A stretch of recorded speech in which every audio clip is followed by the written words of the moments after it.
ဒါမြတ်စွာဘုရားစိတ်ချမ်းသာခြင်းနဲ့ငြိမ်းအေးခြင်းနဲ့ဆိုလို့ရှိရင်သူများဘာတွေလုပ်တယ်ဘာတွေမလုပ်ဘူးဆိုတာကိုမစဉ်းစားနဲ့တဲ့သူဘာလုပ်ပေါ့ဆိုလိုတာကဟုတ်လားအဲ့လိုဆိုရင်ဘာလုပ်ရမလို့ဘာကိုစဉ်းစားရမှာတော့ဘာကိုစဉ်းကျင်ရမှာတော့ဆိုတော့အတ္တနောဝအဝခေယကတာနိအကတာနိသအတ္တနောဝမိမိဣတာလေကတာနိအကတာနိသပြုတ်သောအမှုတို့ကို၎င်းအကတာနိသမပြုတ်သောအမှုတို့ကို၎င်းအဝခေယစဉ်းစားဆင်ခြင်သုံးသပ်ရ၏သူများအကြောင်းမစဉ်းစားနဲ့ဒါနဲ့မစုအကြောင်းစဉ်းစားရမှာတော့ဆိုတော့ကိုယ်အကြောင်းကိုစဉ်းစားလို့ပြောတာဟုတ်တာပေါ့ကိုယ့်အတွက်အရေးကြီးဆုံးကကိုယ်ပဲလေကိုယ်ကောင်းအောင်ဆိုးအောင်လုပ်တာလေတကယ်တမ်းအဓိကကိုယ်ပဲဘယ်သူမှကိုယ်လောက်ကိုယ်ကိုလာပြီးတော့လုံနိုင်တာမရှိဘူးကိုယ်လောက်ကိုယ်ကိုချမ်းသာစေတာဘယ်သူမှမရှိဘူးကိုယ်လောက်ကိုယ်ကိုဆင်းရဲစေတာလည်းဘယ်သူမှမရှိဘူးဒါကြောင့်ကိုယ့်ကိုယ်ကိုအကောင်းဆုံးကင်တွယ်နိုင်တတ်ဖို့အတွက်ကိုယ်เจ้าကိုပဲစဉ်းစားကိုယ်เจ้าကိုပဲရှင်းရင်ကိုယ်เจ้าကိုပဲသုံးသပ်ရမယ်ဟုတ်လားအဲ့ဒါကိုယ်เจ้าကိုစဉ်းစားလို့ရှိရင်သူများအကြောင်းကိုစဉ်းစားတဲ့အနေအထားတွေကလည်းပဲဘုံဘုံတို့တွေရှောင်ကျဉ်ပြီးသားဖြစ်သွားတယ်တချို့ကပြောကြတာရှိတယ်သူများအကြောင်းမစဉ်းစားနဲ့လို့ပြောတာတော့လွယ်တယ်ဒါပေမဲ့အမြဲတမ်းစဉ်းစားမိနေဘယ်လိုလုပ်ပြီးတော့သူများအကြောင်းကိုမစဉ်းစားဘဲနဲ့တပြည့်လိုနေရမှာတော့ဟုတ်တယ်ချိန်တော်တော်များများသူများအကြောင်းတွေကြီးခေါင်းထဲရောက်နေနော်ဒါသူများအကြောင်းကိုစဉ်းစားတာကိုကိုယ်စိတ်ထဲကတိတ်ပြီးတော့မနစ်မြို့ဘူးမကြိုက်ဘူးကိုယ့်ကိုယ်ကိုမကြိုက်ဘူးဆိုရင်ဘာနဲ့အစားထိုးတဲ့လဲတို့မြင်ကိုယ်အကြောင်းကိုစဉ်းစားတာနဲ့အစားထိုးတဲ့ကိုယ်အကြောင်းကိုစဉ်းစားလို့ရှိရင်သူများအကြောင်းကိုစဉ်းစားလို့စဉ်းစားเสียမလို့သူဖြစ်သွားတနည်းအားဖြင့်ကိုယ်အကြောင်းကိုကောင်းကောင်းသိလေသူများအကြောင်းကိုသိပြီးတော့စိတ်မဝင်စားလေသိပြီးတော့မစဉ်းစားခြင်းလေကိုစဉ်းစားဖို့သိမလိုအပ်ဘူးလို့နားလေပေါ့ကိုဘုံဘုံတို့က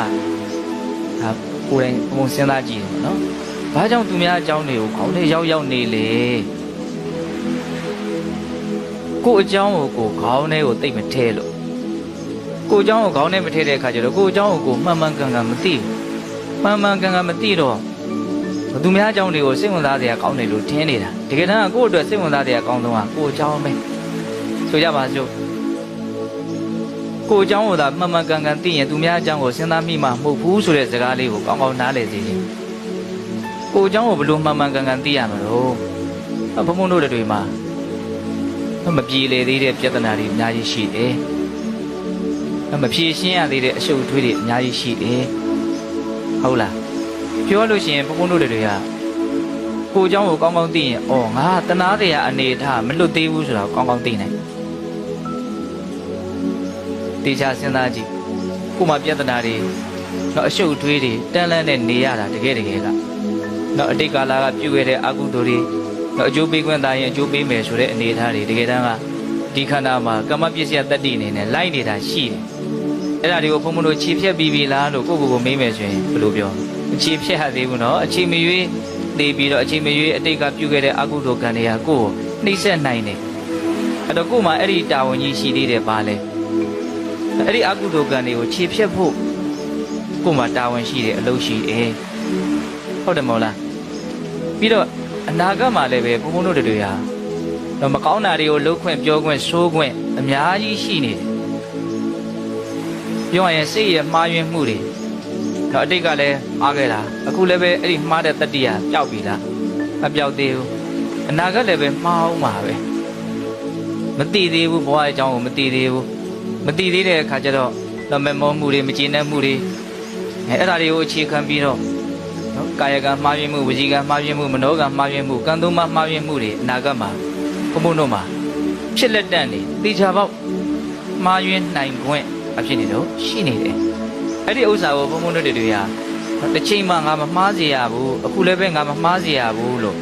အဲ့လိုဘုံဘုံတို့မှာလုံနိုင်တဲ့အနေအထားမရှိသေးဘူးအဲ့တော့ကိုယ့်ရဲ့အခြေအနေမှန်ကိုသိဖို့ဆိုတာအဓိကအဲ့ဒါကိုပြောတာဒါဘုံဘုံတို့မှာနော်စိတ်ထဲမှာမှားယွင်းမှုတွေကိုအခြေခံပြီးတော့မဟုတ်တာတွေကိုဖြစ်ပေါ်စေနိုင်တဲ့အနေအထားတွေရှိသေးတယ်အဲ့ဒါလို့ဆိုရင်အဲ့ဒါတွေကဘာတွေကိုဆက်ပြီးတော့ဖြစ်စေမှာတော့ဆိုတော့ဆင်းရဲဒုက္ခတွေကိုပဲဖြစ်စေမှာပဲတော့ပြောရလို့ရှိရင်ကိုယ်ဒုက္ခနဲ့ကိုယ်ကိုမရှင်းရသေးဘူးရှုံနေတယ်ပေါ့ဟုတ်လားအဲ့ဒါဆိုရင်ငါဒါတွေကိုရှင်းအောင်လုပ်မယ်ငါကိုငါပို့ပြီးတော့အည်အသွေးရှိအောင်လုပ်မယ်နော်လိုချင်စရာနဲ့တွေ့ရင်လိုချင်မှုမကျေနပ်စရာနဲ့တွေ့ရင်မကျေနပ်မှု တို့ဒီတစ်မျိုးကြဖြစ်နေတဲ့ကိစ္စကြီးကိုငါလျှော့ချနေအောင်နော်နေတဲ့နေအောင်ငါလုပ်မယ်ဆိုတဲ့စိတ်ကူးမျိုးရှိရမယ်ပေါ့နော်